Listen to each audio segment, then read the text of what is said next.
Bonjour, donc suite à la demande de certains parmi vous, alors je refais un exercice, je fais un exercice sur les séries entières, notamment le calcul du rayon de convergence.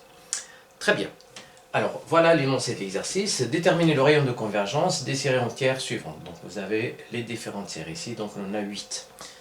Et je vous rappelle un petit peu les deux critères qu'on utilise le plus souvent, ce qu'on appelle le critère de D'Alembert et le critère de Cauchy. Donc ce sont les deux critères les plus utilisés. Alors, je vais vous le rappeler ici. Donc, lorsqu'on a une série entière de la forme, ANZN, eh bien on a deux choses en fait. Donc, bien sûr, alors lorsque je calcule, le AN plus 1 sur AN, je calcule cette limite-là, soit celle-là, donc là c'est pour le critère de D'Alembert, et donc ça fait alpha, et donc le alpha ici, ça dépend donc, que ça soit plus l'infini, moins l'infini, ou bien sûr donc une valeur quelconque, et bien le rayon de convergence égale à 1 sur alpha. Et bien sûr, avec la convention, c'est que c'est alpha égale à 0, le R c'est plus l'infini, et si que alpha égale plus l'infini, le R égale à 0. Donc le reste, on peut inverser sans problème. Et donc ça, c'est le critère de D'Alembert. Alors, il y a le critère de Cauchy, c'est un peu la même chose. Dans ce cas-là, pour le Cauchy, eh bien, je calcule la racine énième de A, exposant donc de AN. Et là, c'est pareil, donc c'est cette limite-là, lorsque n tend vers plus l'infini, égale à alpha. Et bien c'est la même chose, le R égale à 1 sur alpha, avec toujours la convention que R égale, c'est alpha égale à plus l'infini, le R égale à 0, et c'est alpha égale à 0, le R égale à plus l'infini. Donc ce sont les deux critères que l'on va utiliser dans cet exercice-là. On y va, donc je prends la première série. Donc pour la première série, alors regardez bien. Donc je dois d'abord, bien sûr, reconnaître le AN. Donc le AN, c'est ça. Donc le AN ici, qui est alors moins 1 exposant n plus 1 factoriel. Et bien à partir de là, je vais calculer AN plus 1, notamment la limite de AN plus 1 sur AN. Donc on va utiliser le critère de D'Alembert ici. Eh bien, en valeur absolue ici, ou bien en module lorsqu'on a des complexes, eh bien, donc ça va faire alors, donc n plus 1, donc là le moins 1, exposant n plus 1 en valeur absolue, ça fait toujours 1. Et donc là, je vais récupérer n plus 1, ça veut dire n plus 2 factoriel sur, eh bien, le AN, donc pareil, en valeur absolue ici, donc moins 1 exposant n en valeur absolue, ça fait 1. Et là, je vais avoir n factoriel. Et là, le n plus 1 factoriel. Et bien n plus 2 factoriel, donc il faut être un petit peu à l'aise pour le calcul des nombres en factoriel. Et bien là, c'est tout simplement n plus 2 facteur de n plus 1 factoriel sur n plus 1 factoriel. De cette façon-là, je peux simplifier le n plus 1 factoriel pour obtenir n plus 1. Et ça tend vers plus l'infini. Donc le alpha égale à plus l'infini, le R va être égal à 0. Donc pour cet exemple-là, le R égale à 0. Le rayon de convergence de cette série-là, c'est 0. Il n'y a que la valeur de 0 qui permet donc de converger, de permettre de dire que cette série converge. Allez, on y va. Donc on va passer au deuxième cas. Bien la deuxième série. Pour la deuxième série, donc le AN ici égale à n exposant n.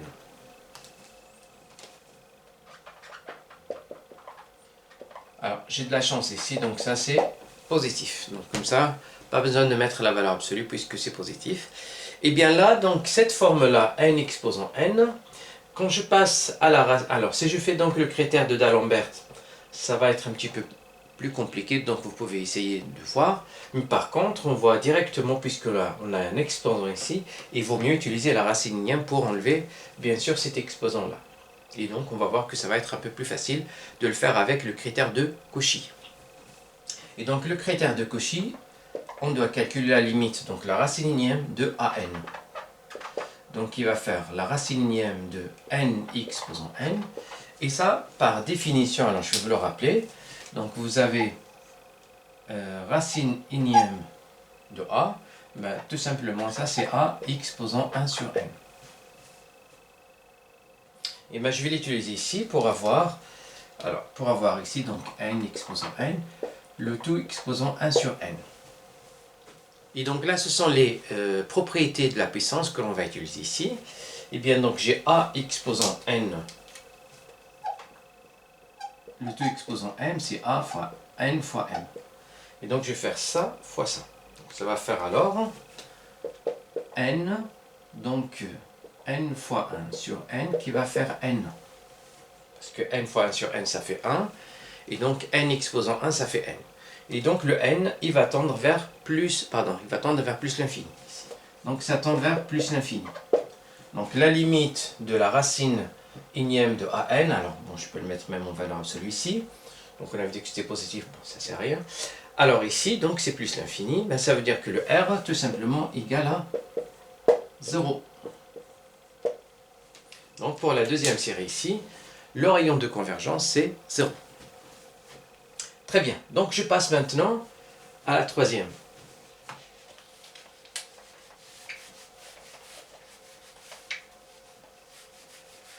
Alors, pour la troisième, toujours, je vais voir le an combien ça fait ici. Eh bien, le an, ça fait donc 2n factoriel sur n factoriel, le tout au carré. Eh bien, donc là, je vois que ce sont des termes positifs ici. Alors, les an, ils sont tous positifs, puisque là, c'est positif, donc tout est positif. Alors, là, encore une fois, donc c'est le critère de D'Alembert que l'on va utiliser. Et donc, au lieu de mettre le an sur an plus 1, eh bien, je vais mettre tout simplement an sur an plus 1 plus 1 sur an plus 1 sur an, et donc an plus 1 ici, je remplace n par n plus 1 pour avoir donc 2n plus 1 factoriel sur n plus 1 factoriel au carré, bien sûr. Eh bien, je dois multiplier par l'inverse de an.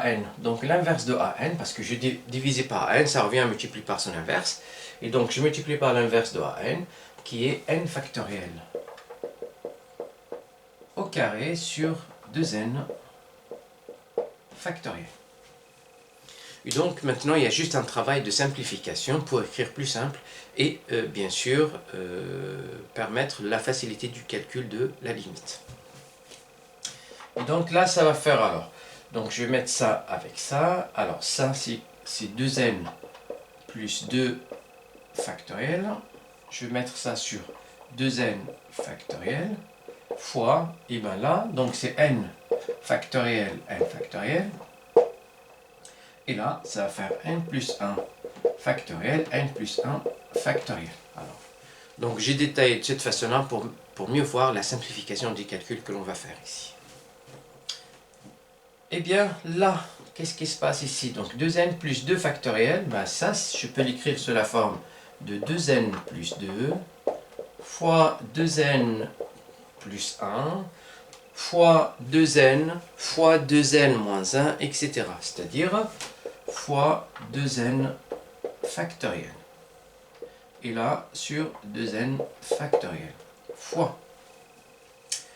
J'ai n factoriel, j'ai n plus 1 factoriel. Alors, dans ce n plus 1 factoriel, je vais faire un peu la même chose. Ça va faire n plus 1 fois n factoriel.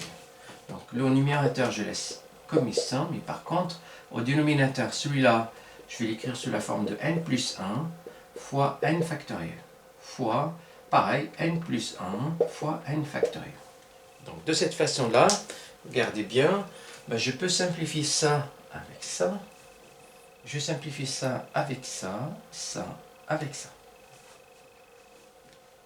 Voilà, et je récupère bien sûr ici 2n plus 2, 2n plus 1 sur n plus 1, n plus 1, n plus 1, n plus 1. Et là, bien sûr, donc là, alors, il y a plusieurs façons, donc vous connaissez comme c'est des polynômes. Donc on regarde juste les termes qui ont le plus haut degré. Donc là, c'est équivalent à 2n. Là, c'est équivalent à 2n. Là, c'est équivalent à n et à n. Donc là, c'est équivalent, lorsque n tend vers plus l'infini, bien sûr, à 2n fois 2n sur n fois n. Et donc, le n avec n avec n, et ça va faire 4. Donc, qui veut dire quoi? Qui veut dire que la limite de ce quotient égale à 4. Donc, ça tend vers 4. Et donc, par définition, en fait, par le critère de D'Alembert, le R égale à l'inverse de 4, qui est 1 sur 4. Donc, le R égale à 1 sur 4 pour cette série. Alors, je passe à la série suivante, donc à celle-là.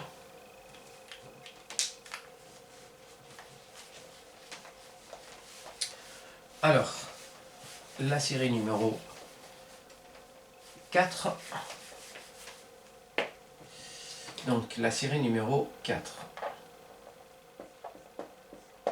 Alors, pour la série numéro 4, donc j'ai AN qui est égal à ln de n sur ln de n plus 1. Alors, encore une fois ici, j'ai ln pour n, bien sûr ici pour n égale à 0, ça ne va pas être possible. Donc, voilà, le n est départ à partir de 1. Et donc, j'ai ln qui est positif et ln plus 1 qui est positif aussi. Et donc, ce qui fait, eh bien, je veux calculer alors le an plus 1 sur an. Donc, qui va faire ici, alors ln à la place de n, je mettrai n plus 1. Alors là, à la place de n, je mets n plus 1 pour avoir n plus 1, ça veut dire n plus 2.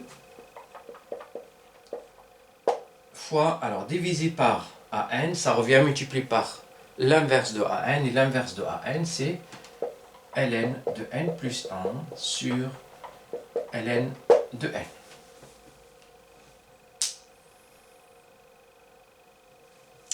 Très bien. Et donc à partir de là, eh bien, ce qu'il faut savoir ici, alors, donc vous avez, alors on sait très bien que ln de n plus 1, en plus l'infini, lorsque n tend vers plus l'infini, c'est équivalent à ln. Et d'ailleurs, pas que ln plus 1, mais n'importe quelle valeur ici, moi je vais mettre x ici, il y a toujours une équivalence ici, alors c'est facile à le voir. Donc, bon, alors je vais faire une petite démonstration très vite si vous voulez. Alors, j'ai ln de n plus x. Là, vous pouvez le marquer sous la forme de ln de n, 1 plus x sur n. Ça, donc, ça va faire ln de n fois, ou bien plus, ln de 1 plus x sur n, donc d'après les propriétés de ln. Donc là, j'ai mis n en facteur ici. Eh bien, ben, je vois très bien ici, alors si je divise par ln, alors on suppose que n est différent de même de 1, donc plus grand que 1, je vais diviser tout par ln ici, eh bien, je vais avoir bien sûr la limite donc de ln de n plus 1 ben, sur ln, eh bien, qui va faire donc 1 plus quelque chose qui est d'ordre de 0. Voilà, alors, donc ln de n plus 1 sur ln de n, qui va faire alors 1 plus ln de 1 plus x sur n sur ln de n. Alors, en plus l'infini, qu'est-ce qui se passe? Donc en plus l'infini, x sur n, il va tendre vers 0. Et donc ln de 1, ben, ça va faire 0. Et ln de n, ça tend vers plus l'infini, et 1 sur ln, ça va tendre vers 0. Donc tout ça, il va tendre vers 0. Donc, qui veut dire que tout ça, ça va tendre vers 1. Et bien, c'est par définition alors, donc ln de n plus x est équivalent à ln, donc ce qu'on va utiliser ici. Allez, on y va. Donc à partir de là, eh bien tout ça. Donc, comme ln de n plus 1 est équivalent à ln de n plus 1 ici, donc ça va tendre vers 1, et là aussi, ça va tendre vers 1. Donc tout ça, ça va tendre vers 1. Et donc, j'ai la limite de an plus 1 sur an qui est égale à la limite lorsque n tend vers plus l'infini. Et donc, il va faire 1. Et si la limite, ça fait 1, d'après le critère de D'Alembert, le rayon de convergence, c'est 1. Donc, R égale à 1 sur 1 égale à 1. Bien sûr, pour la série numéro 4. Donc, on va passer maintenant à la série numéro 5. Alors, la série numéro 5. Donc, ici, alors j'ai le AN qui est égal à 1 plus 1 sur n exposant n carré. Alors, voilà donc. Alors, à chaque fois, vous avez des exposants ici avec les n. Le mieux, c'est d'utiliser bien sûr le critère de Cauchy. Alors, regardez bien. Donc, j'ai tout ça qui est positif. Et bien, donc, racine énième de an qui est égal à racine énième de an sans valeur absolue puisque ça c'est positif, égale à racine énième de 1 plus 1 sur n exposant n carré. Eh bien, je vais utiliser les mêmes propriétés des puissances que tout à l'heure. Eh bien, ça va faire 1 plus 1 sur n exposant n carré sur n. Et ça va faire 1 plus 1 sur n, n. Alors, je ne peux pas le calculer directement comme ça, mais par contre, je vais passer, bien sûr, à une autre écriture, ce qu'on appelle l'écriture exponentielle de cette partie-là. Et bien, donc là, ça va faire l'exponentielle de n, ln de 1 plus n. Alors, je vais juste vous rappeler ici. Alors, lorsque vous avez a exposant x, avec a toujours strictement positif, et bien ça c'est quoi? C'est tout simplement ça, c'est l'exponentielle de x ln de a. Donc par définition des puissances, donc des fonctions puissance. Et là, qu'est-ce que je connais encore? Donc je connais que ln de 1 plus 1 sur n. Donc un autre rappel, c'est que ln de 1 plus x, ça est équivalent à x lorsque x est proche de 0. Lorsque x est proche de 0, ln de 1 plus x, c'est à peu près x. C'est à peu près pareil. Et bien, c'est la même chose ici. Lorsque n tend vers plus l'infini, j'ai 1 sur n qui est proche de 0. Si c'est proche de 0, donc en utilisant cette approximation, bien cette équivalence-là, et bien là, c'est équivalent à l'exponentielle de n. Et ça, je le remplace. Donc ça, c'est équivalent à 1 sur n. Donc le x, c'est ça. Donc, fois 1 sur n. Et ça va faire e. Donc, en plus l'infini, j'ai cette quantité-là qui est équivalente à e. Ben, e, ça tend vers e lorsque n tend vers plus l'infini. Et donc, de cette façon-là, qu'est-ce que j'obtiens? Ben, le r est égal alors 1 sur e. Toujours d'après le critère de D'Alembert. Allez, on passe à la 6e série ici. Alors, pour la 6e série, donc on voit il y a des ressemblances ici avec la série que l'on vient de voir. Alors, pour la 6e ici, donc c'est à peu près la même chose, sauf ici, donc au lieu d'avoir 1, donc là on a moins 1, donc ça va changer légèrement un petit peu par rapport à ça. Alors, donc pour la 6e, j'ai ici donc moins 1 exposant n. Alors, on a toujours de la chance d'avoir an qui est positif, puisque cette quantité-là, moins 1 exposant n sur n, un coup elle est positive lorsque n y perd cette quantité positive, donc le an est positif, mais lorsque n est impair, le moins 1 exposant r est négatif, donc ça va faire moins 1, et moins 1 sur n, ça reste toujours plus petit que 1. Donc ce qui fait 1 plus quelque chose, donc même si c'est un nombre négatif, donc 1 moins 1 sur n, il va rester toujours plus positif parce que le 1 sur n, il va être plus petit que 1. Donc ça reste toujours positif. Et bien, donc je vais utiliser encore une fois le critère de Cauchy, puisque là, j'ai cet exposant là, qui est n au carré. Alors, qu'est-ce que j'ai ici? Eh bien, donc je vais avoir racine énième de an, qui va faire la racine énième de an, puisqu'on vient de dire que an est positif. Et ça va faire, alors, donc, racine énième de cette quantité-là, 1 plus moins 1 x posant n sur n, x posant n carré.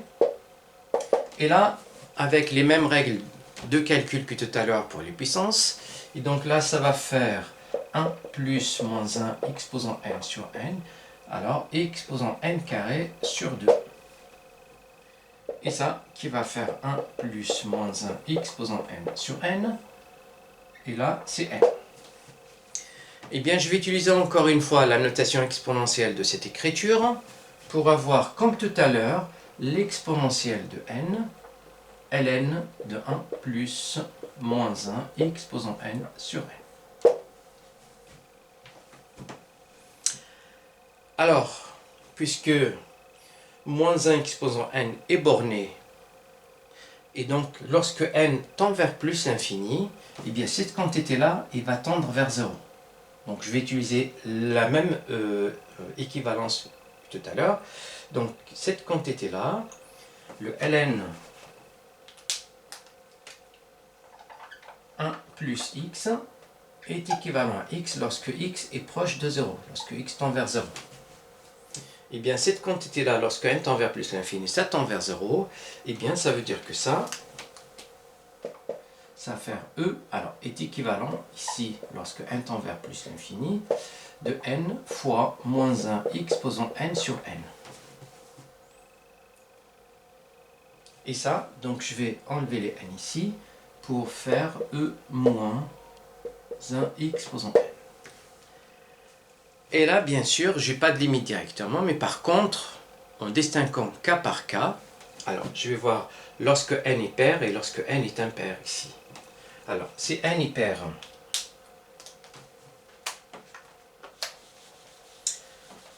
alors,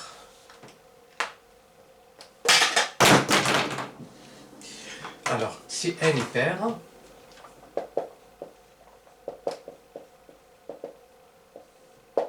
alors qu'est-ce qui se passe lorsque n est pair ici? Eh bien, donc, j'ai an,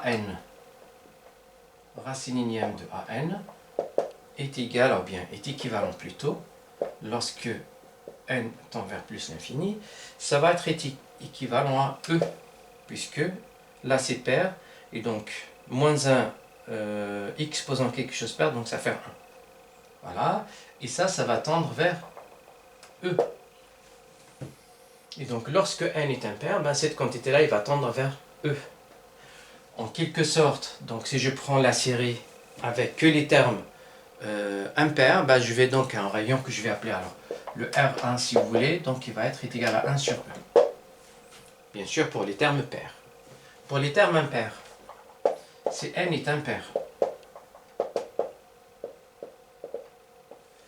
donc je vais avoir la racine énième de an qui va être équivalent cette fois-ci, puisque n est impair, ben, ça va faire E moins 1. Donc ça va être équivalent à E moins 1 qui va tendre vers E moins 1. Et là, donc pour les termes impairs, bien sûr,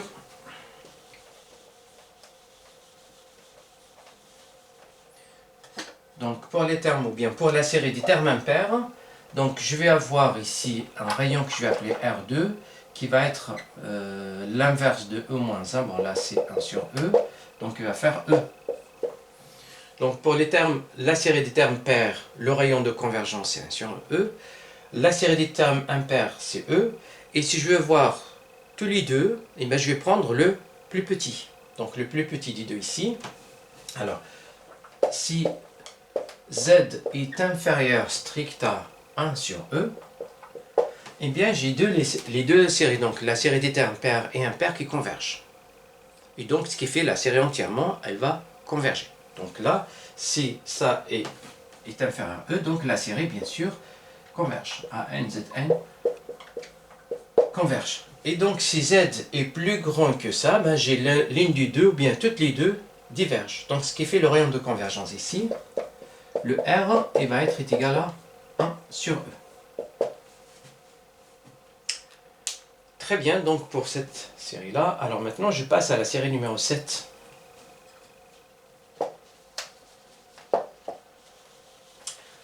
La série numéro 7, alors le AN ici, regardez bien. Donc pour la série numéro 7, le AN est égal. Alors attention ici, bon, je dois avoir un petit changement parce que je n'avais pas fait attention, 3n plus 1 ici. Donc je vais d'abord écrire alors cette série-là, n allant de 1 jusqu'à plus l'infini, moins 2 x posant n sur n plus 1 fois z3n plus 1.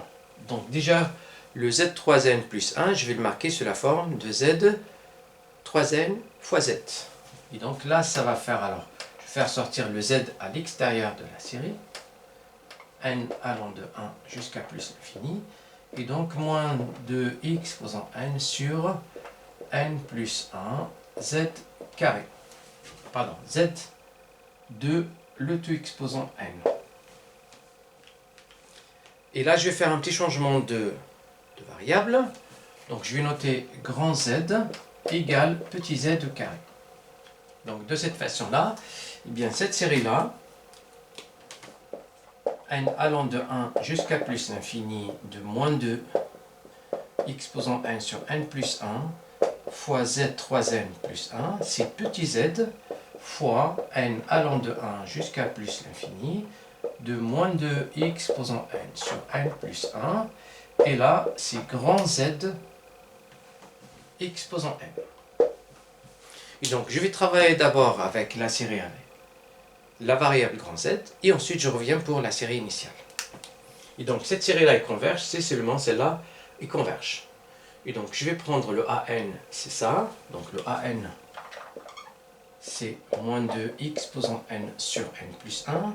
Et là, donc je vois que c'est le critère de D'Alembert qui va nous permettre d'avoir le rayon de convergence.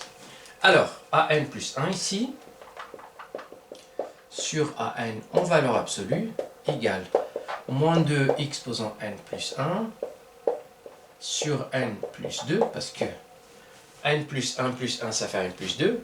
Alors, divisé par AN, ça revient à multiplier par l'inverse. Donc, je multiplie par l'inverse qui va faire n plus 1 sur moins 2 x posant n.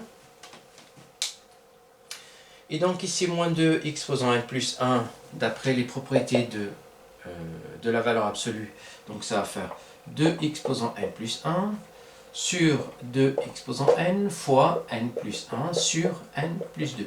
Donc la valeur absolue de n plus 1, c'est n plus 1, et n plus 2, c'est n plus 2. Et donc après la simplification ici, ben là donc c'est 2n fois 2, donc je peux simplifier là par là. Et à la limite n plus 1 sur n plus 2, ça va tendre vers 1, donc tout ça, ça va tendre vers 2. Et donc si ça tend vers 2, ben, ça veut dire que le rayon de convergence va faire 1 sur 2. Alors attention, ici c'est 1 sur 2 pour la série avec la variable grand Z. Alors, je pense que j'avais fait, alors c'est pas 2 ici, mais plutôt 3. Et donc là, c'est 3. Très bien. Alors, cela veut dire quoi? Cela veut dire que cette série-là, qui est la même que celle-là, elle converge. Donc, la série converge. La série converge. Si et seulement si. Alors, on va dire... il faut que grand Z soit inférieur à 1 sur 2. Et donc là, ça veut dire que, puisque Z, c'est Z exposant 3, inférieur à 2. Et là, d'après les propriétés donc, du module, donc là je peux le faire sortir ici, Et ça, c'est équivalent à dire qu'il faut que z soit inférieur. Eh bien, donc c'est la racine troisième. 1 sur 2, racine troisième. Et pareil, donc ça diverge lorsque ce module-là est plus grand que 1,5. Ça veut dire que z exposant 3 plus grand que 1,5. Par passage toujours à la racine troisième, donc je vais obtenir, ça diverge lorsque z est supérieur à la racine troisième de 1,5. Donc, qui veut dire que le rayon de convergence ici, alors, le rayon de convergence pour la cirée, celle-là, c'est exactement, bien sûr, racine troisième de 1 sur 2. Voilà, alors il nous reste la dernière série ici. Donc, je vais voir la dernière série.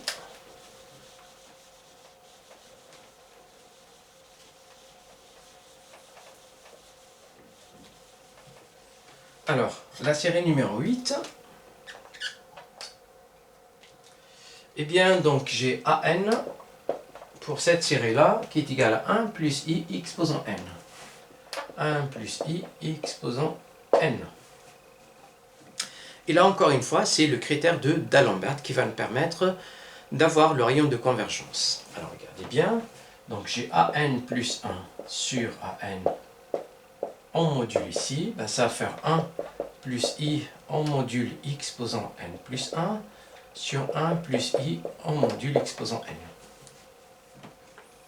Et là, je peux écrire ça sous la forme fois 1 plus I. De cette façon-là, je peux bien simplifier 1 plus I exposant N sur 1 plus I exposant N pour avoir le module de 1 plus I.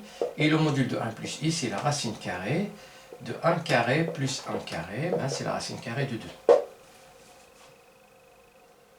Ben, qui veut dire que la limite, lorsque n tend vers plus l'infini, de AN plus 1 sur AN égale racine carrée de 2. Et d'après le critère de D'Alembert, j'ai le rayon de convergence qui va faire 1 sur racine carrée de 2. Et le 1 sur racine carrée de 2, bon, pour ne pas voir la racine carrée au dénominateur, je multiplie par le conjugué ici et par là, pour avoir bien sûr racine de 2 sur 2, puisque racine de 2 fois 2 fois racine carrée de 2, ça fait 2. Donc le rayon de convergence de cette série-là, eh bien, c'est racine carrée de 2 sur 2. Voilà, alors je ne vous ai pas rappelé la définition du rayon de convergence, puisque je l'avais rappelé dans mon ancien vidéo. Voilà. Eh bien, si vous avez des questions concernant les rayons de convergence, autre chose sur les séries entières, n'hésitez pas à m'en faire part, sinon je vous souhaite une très bonne journée. Merci et à très bientôt.